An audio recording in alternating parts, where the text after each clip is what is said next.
بسم اللہ الرحمن الرحیم۔ السلام علیکم ورحمۃ اللہ وبرکاتہ۔ دوستو، آج کا جو ویڈیو ہے یہ دعا مانگنے کی فضیلت کا بیان ہے کہ ہم دعا مانگتے ہیں اس کی کیا فضیلت ہے، ہم وظیفہ کرتے ہیں اس کی کیا فضیلت ہے۔ یہ وظیفہ، یہ دعا، یہ عمل، یہ اللہ جل شانہ سے مانگنے کے ذرائع ہے، اللہ جل شانہ سے خوش ہوتے ہیں۔ حدیث شریف میں آیا ہے کہ رسول اللہ صلی اللہ علیہ وسلم نے ارشاد فرمایا، دعا مانگنا بعینہ ہی عبادت کرنا ہے۔ پھر آپ صلی اللہ علیہ وسلم نے بطور دلیل قرآن شریف کی یہ آیات تلاوت فرمائی، وَقَالَ رَبُّكُمْ ادْعُونِي أَسْتَجِبْ لَكُمْ، اور تمہارے رب نے فرمایا کہ مجھ سے دعا مانگا کرو، میں تمہارے دعا قبول کروں گا۔ بے شک جو لوگ میری عبادت سے تکبر کرتے ہیں وہ ضرور جہنم میں داخل ہوں گے اور ذلیل و خوار ہوں گے۔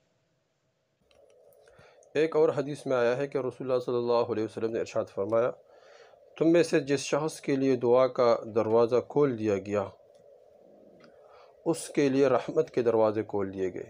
اللہ جل شانہ سے جو دعائیں مانگی جاتی ہے اس میں اللہ جل شانہ سب سے زیادہ پسندیدہ ہے کہ اس سے دنیا اور آخرت میں عافیت کی دعا مانگی جائے۔ اور اس حدیث کے بعض طرق میں فتحت لہ ابواب الجنہ، اس کے لیے جنت کے دروازے کھول دی جائے گی آیا ہے، اور بعض طرق میں فتحت لہ ابواب الاجابہ، اس کے لیے قبولیت کے دروازے کھول دی جائے گی۔ ایک اور حدیث میں ہے کہ رسول اللہ صلی اللہ علیہ وسلم نے ارشاد فرمایا کہ دعا کے سوا کوئی چیز قضا یعنی تقدیر کے فیصلے کو رد نہیں کر سکتی، اور نیکی یعنی عمل خیر کے سوا کوئی چیز عمر کو نہیں بڑھا سکتی ہے۔ ایک اور حدیث میں آیا ہے کہ رسول اللہ صلی اللہ علیہ وسلم نے ارشاد فرمایا، قضا و قدرت یعنی تقدیر، قضا اور تقدیر سے بچنے کی کوئی تدبیر فائدہ نہیں دیتی۔ ہاں، اللہ جل شانہ سے دعا مانگنا اس آفت اور مصیبت میں بھی نفع پہنچاتا ہے جو نازل ہو چکی ہے، اور اس مصیبت میں بھی جو ابھی تک نازل نہیں ہوئی۔ اور بے شک بلا مصیبت نازل ہونے کو ہوتی ہے کہ اتنے میں دعا اس سے جا ملتی ہے، بس قیامت تک ان دونوں کو کشمکش ہوتی رہتی ہے۔ اس لیے دعا کی بہت برکات ہے۔ ایک اور حدیث میں ہے کہ رسول اللہ صلی اللہ علیہ وسلم نے ارشاد فرمایا کہ اللہ جل شانہ کے ہاں دعا سے زیادہ اور کسی چیز کی وقعت یعنی حیثیت نہیں ہے۔ جو آدمی دعا مانگتا ہے اللہ جل شانہ سے، اللہ اس سے بہت خوش ہوتے ہیں۔ دنیا والوں سے مانگو وہ ناراض ہوتے ہیں، اللہ سے مانگو وہ خوش ہوتے ہیں۔ ایک اور حدیث میں آیا ہے کہ رسول اللہ صلی اللہ علیہ وسلم نے ارشاد فرمایا، جو شخص اللہ جل شانہ سے کوئی سوال نہیں کرتا اللہ جل شانہ اس شخص سے ناراض ہو جاتے ہیں۔ دیکھو، دنیا والوں سے مانگو، میں نے عرض کیا، ناراض ہوتے ہیں، اللہ سے مانگو اللہ خوش ہوتے ہیں۔ اس حدیث کے بعض طرق میں ہے کہ جو آدمی اللہ جل شانہ سے دعا نہیں مانگتا اس سے اللہ جل شانہ ناراض ہوتے ہیں۔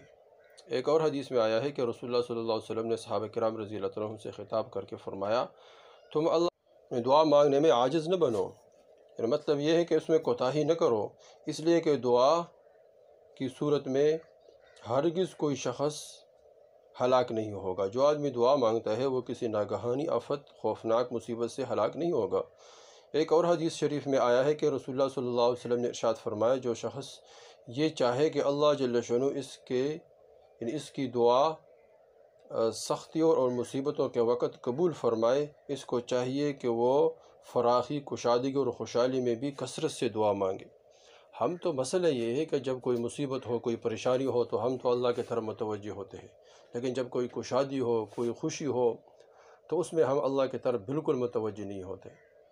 اس طرح مثال یہ ہے کہ جس طرح شادی وغیرہ کا موقع ہو تو اس میں ہم اللہ کو خوب ناراض کرتے ہیں، اللہ کی طرف کوئی توجہ نہیں کرتے، گانے بجانے اور ان چیزوں میں ہم مشغول ہو جاتے ہیں، ناچ گانوں میں مشغول ہو جاتے ہیں، اس سے اللہ جل شانہ بہت ناراض ہوتے ہیں۔ اور اس طرح کوئی آدمی فوت ہو گیا اس گھر میں تو بس وہ آدمی فوت ہو گیا تو اس آدمی کے گھر والے اور اس طرح وہ گھر میں جو آدمی فوت ہو گیا تمام گھر والے وہ اللہ کی طرف متوجہ، دعا بھی مانگتے ہیں، وہ اس نماز بھی پڑھتے ہیں، 2-3 دن اس طرح کرتے ہیں۔ جب 3 دن گزر جاتے ہیں تو میت بھی بھول جاتے ہیں اور وہ اللہ کی طرف متوجہ بھی نہیں ہوتے پھر۔ تو ان لوگوں سے اللہ جل شانہ ناراض ہوتے ہیں۔ اللہ ان سے خوش ہوتا ہے جو آدمی ہر حال میں اللہ جل شانہ کو راضی کرے، ہر حال میں اللہ جل شانہ سے دعا مانگے، ہر حال میں اللہ جل شانہ سے مانگے۔ ایک اور حدیث میں ہے کہ رسول اللہ صلی اللہ علیہ وسلم نے ارشاد فرمایا، دعا مومن کا ہتھیار ہے، دین کا ستون ہے اور آسمان و زمین کا نور ہے۔ دوستو، یہ دعا کی فضیلت کے بارے میں ہم کچھ حدیث آپ کے سامنے پیش کیے، تو خود سے میں اگر شیئر کرتا ہوں۔